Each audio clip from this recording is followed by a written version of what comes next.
Hi friends, எல்லாரும் எப்படி இருக்கீங்க? நல்லா இருக்கீங்களா? இந்த நாள் இனிய நாளாக அமைய இறைவனை வேண்டிக்கிறாங்க. இன்னைக்கு நம்ம பார்க்க போகிற ரெசிபி என்னன்னா நூல் பரோட்டா. நூல் பரோட்டா எப்படி பண்ணுறதுன்னு பார்க்க போகிறோம். டிஃப்ரெண்ட்டான முறையில் பண்ணியிருக்கேன். ரொம்ப டேஸ்டியாக இருக்குங்க இந்த மாதிரி பண்ணிங்கன்னா. இதில் வந்து சின்ன சின்ன டிப்ஸுகள் சொல்லியிருக்கேன். இந்த டிப்ஸோட ஃபாலோ பண்ணிங்கன்னா பர்ஃபெக்டாக கிடைக்கும் உங்களுக்கு. இந்த டிப்ஸோட ஃபாலோ பண்ணிங்கன்னா முழுமையாக கடைசி வரைக்கும் பாருங்கள், ஸ்கிப் பண்ணாமல். நூல் பரோட்டா எப்படி பண்ணுறதுன்னு பார்க்கலாம். நம்ம ஹோட்டலில் போய் சாப்பிட்டோம்னா ரொம்ப காஸ்ட்லியாகவும் இருக்கும், அதே மாதிரி ஆரோக்கியமாகவும் இருக்காது. நம்ம வீட்டிலே பண்ணி குழந்தைகளுக்கு கொடுக்கலாம், நம்மளும் சாப்பிடலாம். வாங்க எப்படி பண்ணுறதுன்னு பார்க்கலாம். இப்போ நூல் பரோட்டா பண்ணுறதுக்கு 1/4 கிலோ மாவு எடுத்துருக்கேங்க. 250 கிராம் மாவு எடுத்துருக்கேன். 1 ஸ்பூன் சீனி, 1/2 டீஸ்பூன் உப்புங்க. ரெண்டையும் நல்லா மிக்ஸ் பண்ணிவிட்டு நம்ம கொஞ்சம் கொஞ்சமாக தண்ணி விட்டு நல்லா பிசைஞ்சு எடுத்துக்கணுங்க. சப்பாத்தி மாவு பதத்துக்கு பிசைஞ்சு எடுத்துக்கோங்க.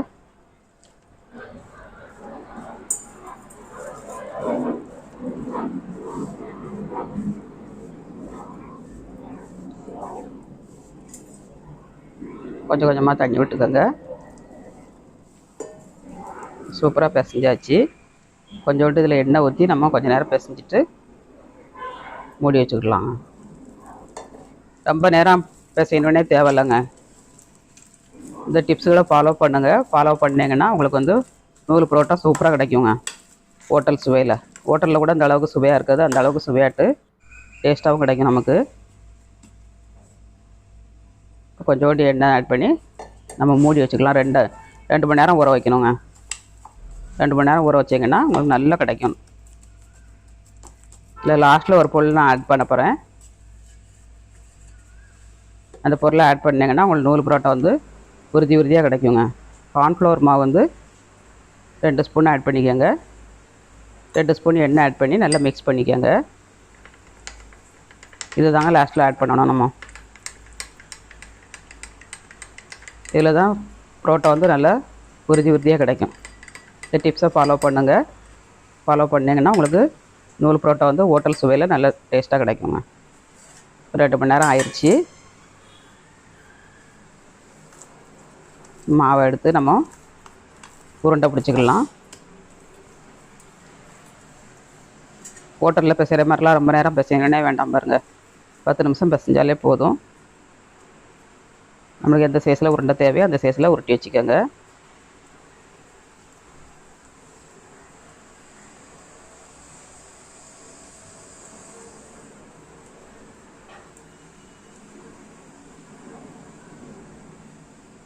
இந்த மாதிரி எல்லா உருண்டைகளும் உருட்டி எடுத்துக்கோங்க.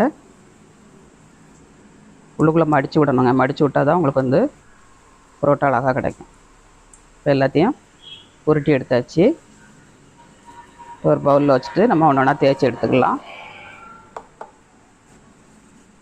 ஒரு 10 நிமிஷம் ஊற வச்சுட்டு எடுங்க. சாஃப்டாக கிடைக்குங்க. இப்போ கொஞ்சோண்டு மாவு தூரிட்டு நம்ம அதுக்கு மேலே வச்சு தேய்க்கணுங்க. நல்லா துணி மாதிரி நைஸாக தேய்க்கணும். நைஸாக தேய்ச்சா தான் உங்களுக்கு வந்து பரோட்டா வந்து நல்ல சாஃப்டாக இருக்கும். கிண்ணமாக இருந்துச்சுன்னா மொந்துன்னு இருக்கும் பாருங்கள். அதனால் நல்லா எந்த அளவுக்கு சாஃப்டாக தேய்க்க முடியுமோ அந்த அளவுக்கு சாஃப்டாக தேய்ச்சிக்கோங்க. ரவுண்ட் சைஸில் வரணும்னு வேண்டாங்க. சும்மா அப்படியே அந்த அளவுக்கு தேய்ச்சி விடுங்க. மாவை கொஞ்சம் கொஞ்சமாக தூவிக்கோங்க. தூவினீங்கன்னா உங்களுக்கு வந்து நல்லா தேய்க்கிறதுக்கு நைஸாக கிடைக்கும். ஓரத்துலலாம் நல்லா இந்த மாதிரி தேய்ச்சி விடுங்க. நல்லா தேய்ச்சாச்சு. இப்போ கார்ன்ஃப்ளவர் மாவையும் எண்ணெயும் மிக்ஸ் பண்ணி வச்சுருக்கோம். இதை நம்ம இதுக்கு மேலே தேய்க்கணுங்க. இந்த மாதிரி தேய்ச்சிங்கன்னா தான் உங்களுக்கு வந்து பரோட்டா வந்து ஒன்றோட ஒன்று ஒட்டாமல் நல்ல உறுதியாட்டு சூப்பராக கிடைக்கும். ஹோட்டல் டேஸ்ட்டில் பர்ஃபெக்டாக கிடைக்குங்க. இந்த மாதிரி ஒரு கரண்டி வச்சுக்கோங்க. கத்தி வச்சு கீச்சதோடு நம்ம இதை மாதிரி ஒரு கரண்டி வச்சு கீச்சினோம்னா நல்ல மெல்லிஸாக கிடைக்குங்க. உங்களுக்கு பொடிசாக கட் பண்ணணும். கட் பண்ணால் தான் உங்களுக்கு நூல் பரோட்டா கரெக்டாக கிடைக்கும். இந்த மாதிரி கட் பண்ணிக்கோங்க. இது நாங்கள் மும்பையில் வந்து கரிஞ்சா பண்ணுறதுக்கு பண்ணுவோங்க அந்த கத்தி வச்சு.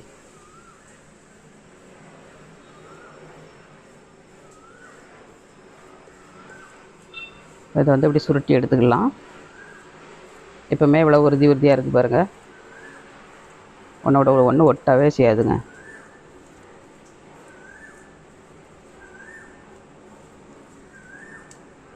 இதை சுற்றி வச்சுக்கலாம்.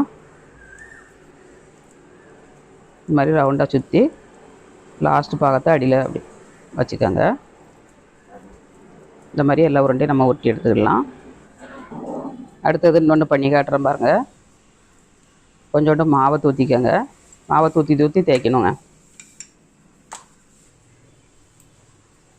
இந்த மாதிரி நைஸாக இருக்கணும்.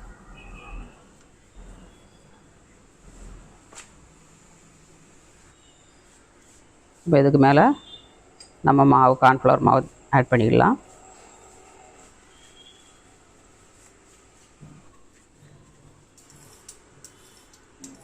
இதையும் கட் பண்ணி விட்டுக்கோங்க.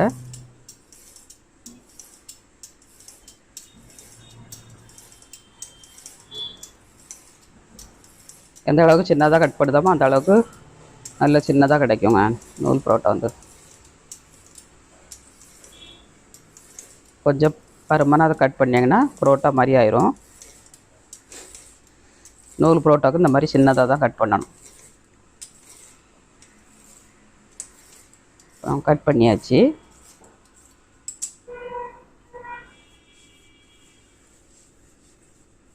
இதையும் சுருட்டி எடுத்துக்கலாம்.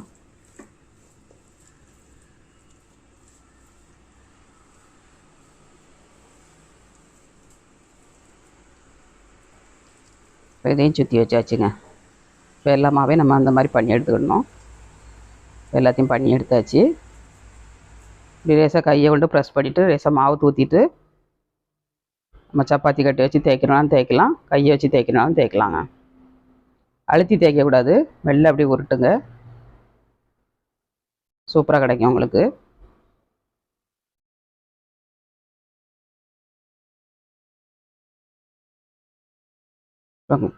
சப்பாத்தி கட்டி வச்சு ஒன்று தேய்ச்சாச்சு. கையை வச்சு ஒன்று தேய்ச்சி காட்டுறேன் உங்களுக்கு.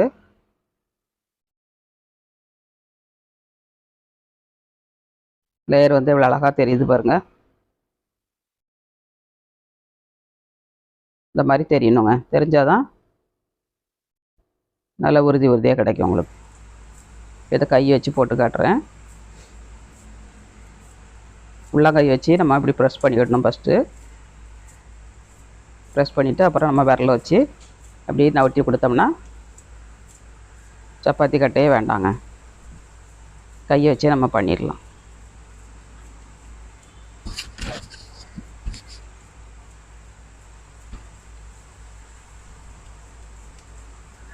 சூப்பராட்டு பண்ணி எடுத்தாச்சு. கையை கொண்டும்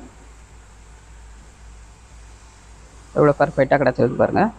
எல்லாத்தையும் போட்டு எடுத்தாச்சுங்க. ஒரு தோசை தவாவில் நம்ம போட்டு எடுத்துக்கலாம்.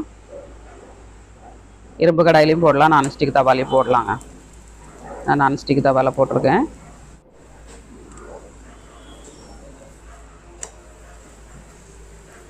ஒரு சைடு ரேஸாக வெந்துருச்சு. நம்ம திருப்பி கொடுத்துக்கலாம்.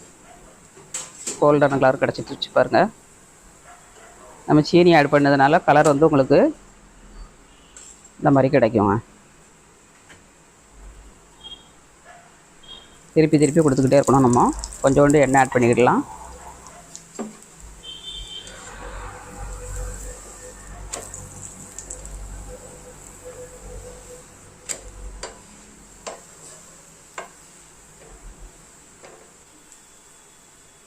எவ்வளோ உறுதியாக கிடைக்கும் பாருங்கள்.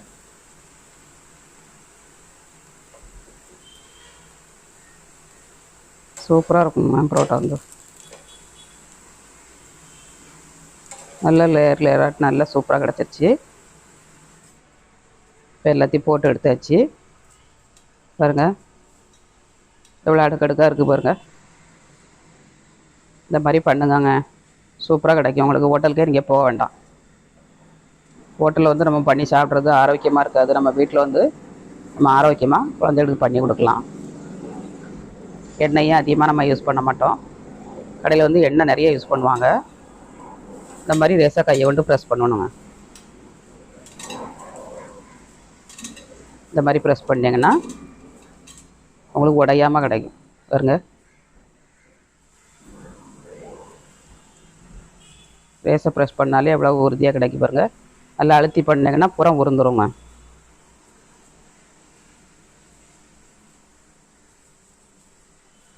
இந்த வீடியோ யாருக்கெல்லாம் பிடிச்சிருக்குன்னு கமெண்ட்ஸ் பண்ணுங்கள்.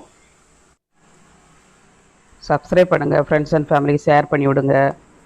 வீட்டில் ட்ரை பண்ணிவிட்டு எப்படி வந்துங்கிறத உங்கள் கமெண்ட்ஸ் பாக்ஸில் தெரிவிங்க. சூப்பராக நம்ம வீட்டிலே நூல் பரோட்டா பண்ணியாச்சுங்க.